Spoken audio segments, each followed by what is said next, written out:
성경 말씀 읽어드리겠습니다. 오늘은 시편 4편 1절부터 8절까지 읽어드립니다. 시편 4편 1절부터 8절까지 읽어드리겠습니다. 내 의의 하나님이여, 내가 부를 때에 응답하소서. 곤란 중에 나를 너그럽게 하셨사오니 나를 긍휼히 여기사 나의 기도를 들으소서. 인생들아, 어느 때까지 나의 영광을 변하여 욕되게 하며 허사를 좋아하고 괴휴를 구하겠는고. 여호와께서 자기를 위하여 경건한 자를 택하신 줄 너희가 알지어다. 내가 부를 때에 여호와께서 들으시리로다. 너희는 떨며 범죄치 말지어다. 자리에 누워 심중에 말하고 잠잠할지어다. 의의 제사를 드리고 여호와를 의뢰할지어다. 여러 사람의 말이 우리에게 선을 보일 자 누구뇨 하오니, 여호와여, 주의 얼굴을 들어 우리에게 비추소서. 주께서 내 마음에 두신 기쁨은 저희의 곡식과 새 포도주의 풍성할 때보다 더하니이다. 내가 평안히 눕고 자기도 하리니 나를 안전히 거하게 하시는 이는 오직 여호와시니이다. 우리는 이 땅을 살면서 참으로 헤아릴 수 없이 많은 일들을 겪고 삽니다. 크게 나누면 즐겁고 행복한 일을 겪기도 하지만 힘들고 고통스러운 일을 겪을 때도 많습니다. 아직 나이가 어리고 유년과 청년의 시기를 살아가는 분들은 이 말이 깊게 와닿지 않겠지만, 이제 세월을 조금씩 살아가는 분들에게는 이 말씀의 의미가 깊게 다가올 것입니다.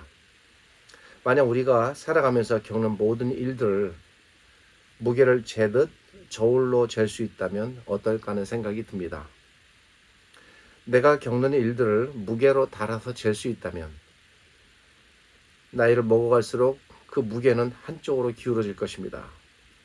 행복하고 감사한 일들과 힘들고 고통스러운 일들 중에 어느 쪽으로 그 무게가 기울어질까? 아마도 많은 사람들은 힘들고 고통스러운 쪽의 무게가 더 나을 것입니다. 우리가 걸리는 대부분의 병들의 원인이 몸 자체에서 생기기보다 마음으로부터 생기는 경우가 많습니다. 마음이 상하면 몸에 병이 생기고, 그렇게 해서 생긴 병은 몸속 깊이 들어와 몸과 마음을 모두 해합니다. 우리의 마음이 곧 몸이라 할 정도로 마음과 몸은 하나로 연결되어 있습니다. 어떤 사람은 이렇게 말하기도 합니다. 인생은 고해다.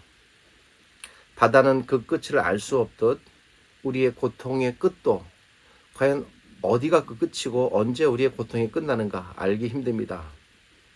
또 바다에는 날마다 한순간도 쉼 없이 파도가 밀려오듯 우리의 삶 역시 이 고통의 파도가 날마다 밀려오는 것 같습니다.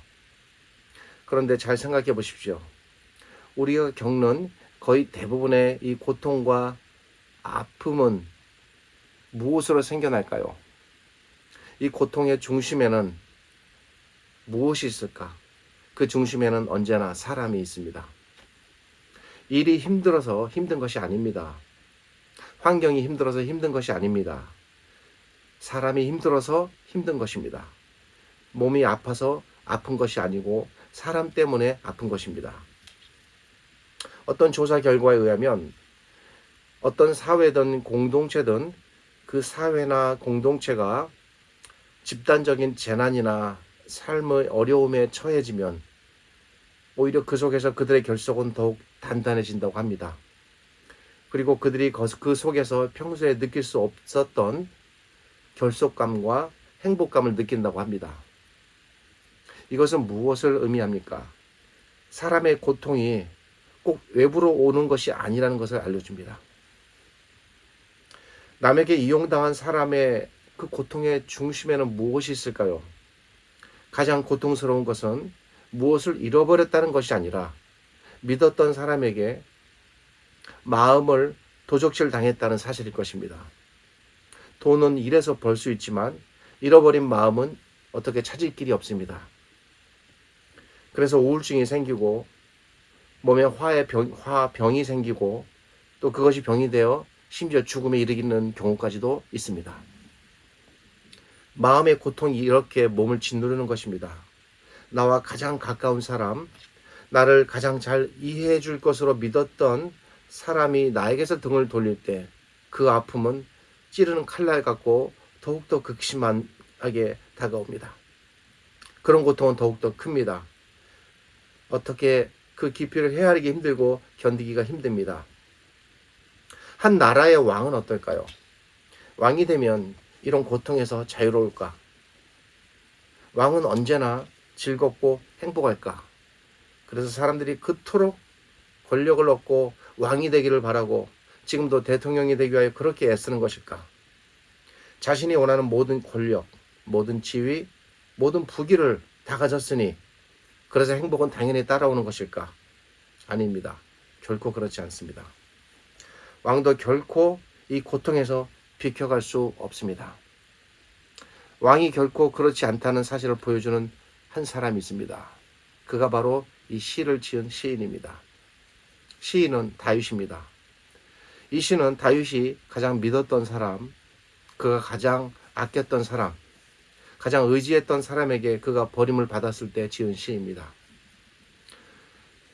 이토록 왕을 배신하고 왕에게서 등을 돌린 사람은 누구일까요? 다윗이 가장 총애하고 귀히 여겼던 사랑하는 아들 압살롬이었습니다. 다윗에게 여러 아내들이 있었고 그 여러 아내들을 통해서 많은 아들들과 딸들이 태어났지만 어쩌면 다윗이 가장 아꼈던 아들은 이 압살롬이었을 것입니다. 어느 날 압살롬이 자신의 측근 세력을 동원해 반역을 일으켰습니다. 물론 반역을 일으키기까지는 여러 사건들이 있었고 압살롬의 입장에서는 타당한 명분은 있었을 것입니다. 그러나 그 압살롬이 반역을 일으켰고 심지어 다윗에게 왕위를 내놓으라고까지 요구합니다. 다윗을 대항하여 군사를 일으켰습니다. 아버지를 향하여 전쟁을 선포한 것입니다. 뿐만 아니라 다윗을 이제 죽이려고까지 합니다.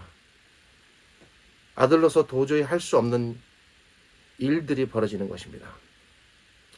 안타깝게도 이 전쟁에서 다윗은 위기에 몰려 왕궁조차 포기하고 쫓겨난 처연한 피난길에 오르게 됩니다.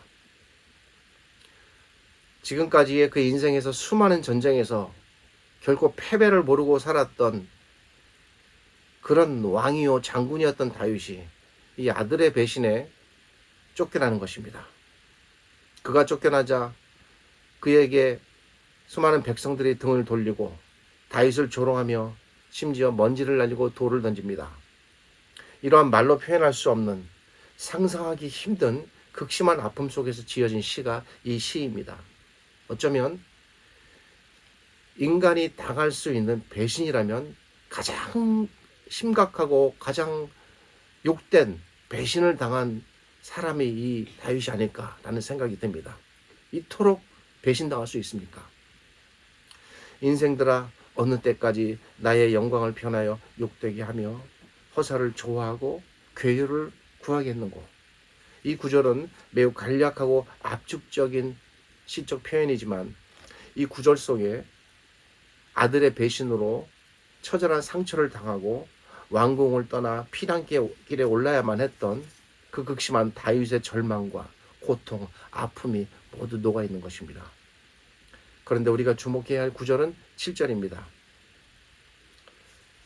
7절에서 다윗은 이렇게 고백합니다. 주께서 내 마음에 두신 기쁨은 저희의 곡식과 새 포도주에 풍성할 때보다 더합니다.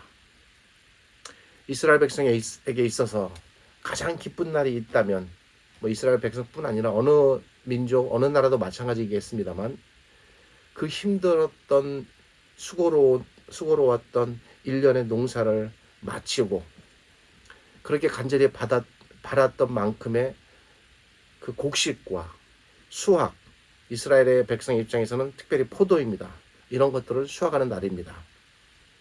다윗은 자신의 기쁨을 이것에 비교합니다.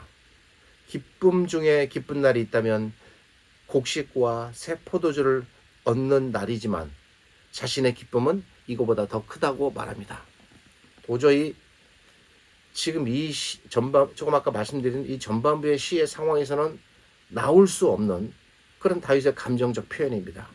어찌 이것이 가능할까? 어쩌면 이 시는 이 모든 일을 다 겪은 후에 다윗이 그 옛날에 이런 일이 있었음에도 불구하고 하나님께서 나를 이렇게 이끄셨구나를 통렬히 깨닫고 그리고 나서 회고하면서 그 당시의 상황을 지금 자신이 느끼는 하나님과 연관해서 지은 시가 아닐까 생각됩니다. 무엇이 다윗을 이렇게 그 아픔 중에서도 깨닫게 하시고 일어설 수 있게 하였을까요?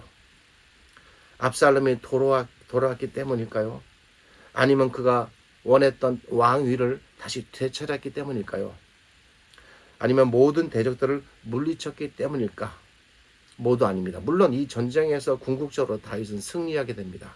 그러나 그 승리 중에 가장 큰 아픔이 있었으니 그것은 다윗이 그렇게 당부하고 부하 장수들에게 부탁했음에도 불구하고 압살롬이 요압에 의하여 처참하게 죽어갔다는 사실입니다. 어쩌면 그 또한 요압의 반역이고 반란이었을 수 있습니다. 왕이 그렇게 부탁했음에도 불구하고 그 부탁을 안 요압이 결국은 어떤 이유인지 이 압살롬을 죽음에 이르게 합니다. 그렇게 압살롬의 죽음으로 인하여 전에는 압살롬의 배신으로 인하여 통곡하고 슬퍼했다면 전쟁에서 승리했음에도 불구하고 이제는 압살롬의 죽음으로 인하여 다윗은 또다시 통곡하고 슬퍼하게 됩니다.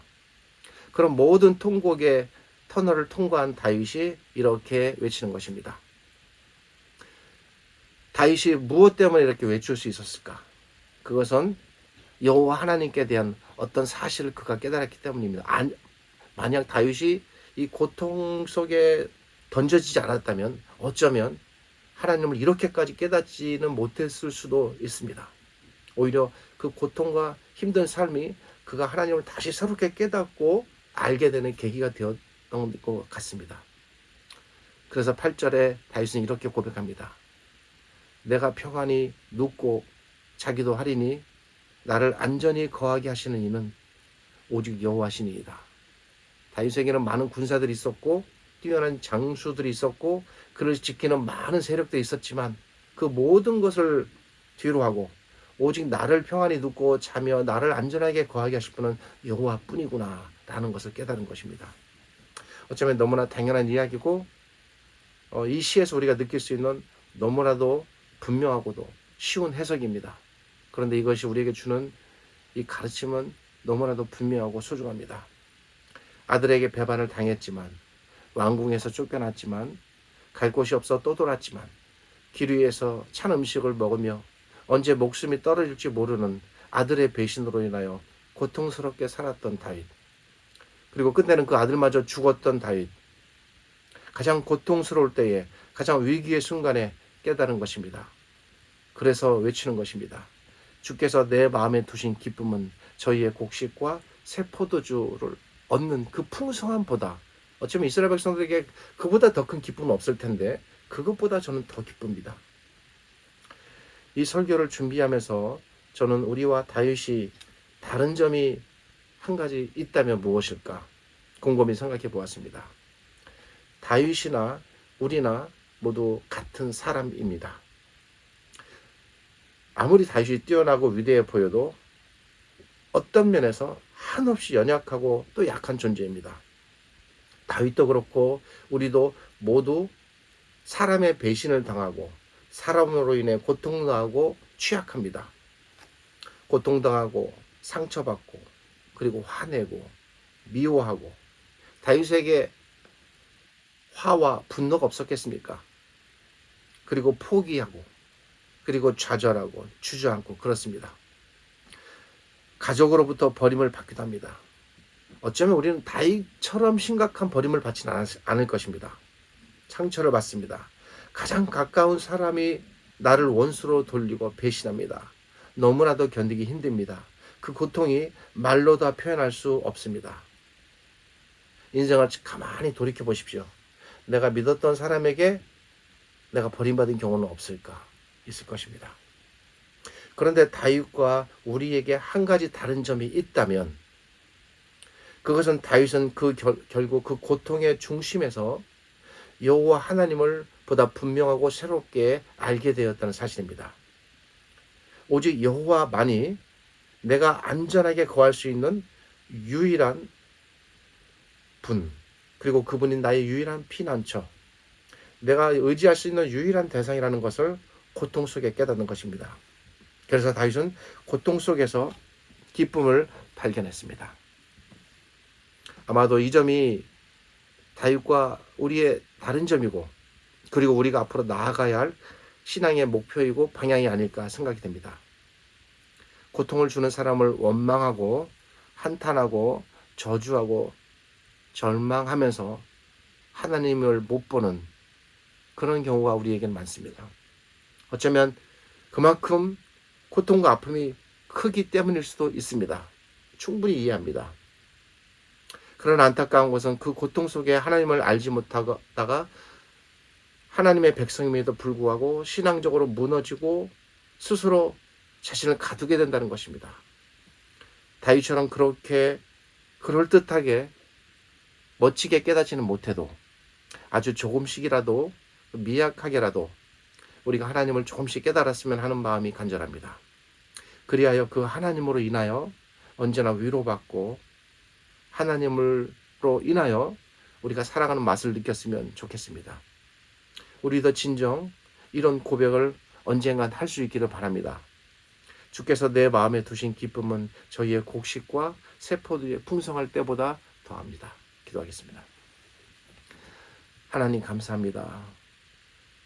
우리가 이 땅을 살면서 많은 아픔과 고통과 슬픔을 겪는데 그러한 모든 아픔은 궁극적으로 사람에게서 옴을 깨닫습니다. 그럴 때 우리는 한없이 그 사람을 미워하고 자신의 처지를 안타까워하며 심지어 하나님까지도 멀리하고 원망하며 마치 세상을 잃어버린 양 탈 때가 많습니다. 그 속에서 다윗은 하나님을 새롭게 깨닫고 다시 일어선 것을 저희가 보았습니다. 우리가 꼭 다윗을 본받아야 하는 것은 아니지만 하나님께서는 진정 자기 백성을 어떠한 상황 속에서도 놓아두지 않으시고 반드시 그 손을 잡아 일으켜 세우시고 붙들어 가신다는 것을 저희가 오늘 이 시편의 말씀을 통하여 잘 깨닫게 하여 주옵소서. 혹 우리 중에 사람으로 인하여 고통받는 사람이 있다면 이 시편의 말씀으로 위로를 얻게 하시고 이 시편의 말씀으로 나에게 해를 가하는 원수를 사랑하며 용서하며 하나님께서 주신 그 기쁨으로 그 빈자리를 채워갈 수 있도록 이끌어 주옵소서. 지금은 우리 주님 예수 그리스도의 은혜와 저희를 지극히 사랑하시는 아버지 하나님의 크신 사랑과 오늘도 이 시편의 말씀으로 우리에게 찾아오셔서 우리를 위로하시고 일으켜 세우시고 회복시키시는 성령 하나님의 함께 하심이 이 시편의 말씀을 읽고 묵상하며 마음에 새기는 모든 백성들에게 하나님의 위로와 함께 하시는 은혜가 가득하시기를 우리 주님 예수 그리스도의 이름으로 축복하며 기도드립니다. 아멘.